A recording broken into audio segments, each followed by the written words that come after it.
విద్యార్థులు వ్యక్తిగత నైపుణ్యాన్ని పెంపొందించడానికి విజయవాడ ఢిల్లీ పబ్లిక్ స్కూల్ వారు వైజ్ఞానిక ప్రదర్శనలు ఏర్పాటు చేయడం అభినందనీయమని ఏపీ ఆరోగ్య వైద్య మరియు కుటుంబ సంక్షేమ శాఖ ఆయుష్ కమిషనర్ లగింశెట్టి ఎస్బి రాజేంద్ర కుమార్ ప్రశంసించారు. ఇటువంటి వైజ్ఞానిక ప్రదర్శనల వలన విద్యార్థులు దాగి ఉన్న ప్రతిభ బయటకు వస్తుందని, విద్యార్థుల అభివృద్ధికి ఇటువంటి కార్యక్రమాలు ఎంతో దోహదం చేస్తాయని తెలిపారు. నగరంలోని విజయవాడ ఢిల్లీ పబ్లిక్ స్కూల్ నందు వైజ్ఞానిక ప్రదర్శన ఘనంగా జరిగింది. ఈ కార్యక్రమానికి ముఖ్య అతిథిగా ఏపీ ఆరోగ్య వైద్య మరియు కుటుంబ సంక్షేమ శాఖ ఆయుష్ కమిషనర్ లగింశెట్టి ఎస్పీ రాజేంద్ర కుమార్ హాజరయ్యారు. ఈ సందర్భంగా ఆయన మాట్లాడుతూ ఇటువంటి వైజ్ఞానిక ప్రదర్శన వలన విద్యార్థులు దాగి ఉన్న ప్రతిభ బయటకు వస్తుందని చెప్పారు. విద్యార్థి అభివృద్ధికి ఇటువంటి కార్యక్రమాలు ఎంతో దోహదం అవుతాయని చెప్పారు. అనంతరం పాఠశాల అకాడమిక్ డైరెక్టర్ డేవిడ్ రాజు మాట్లాడారు.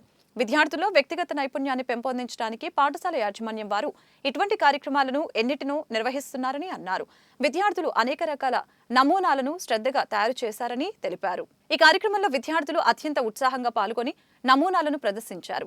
ఈ ప్రదర్శనని తల్లిదండ్రులు, విద్యార్థులు ఆసక్తిగా తిలకించారు. నమూనాలను తయారు చేసిన విద్యార్థులకి director P Pavan Chand, director K Praveen Kumar, academic director David Raju, పాఠశాల ప్రిన్సిపల్ ఎంఎస్ భువనేశ్వరన్ మరియు వైస్ ప్రిన్సిపల్ సంజయ్ బాటియా అభినందనలు తెలిపారు.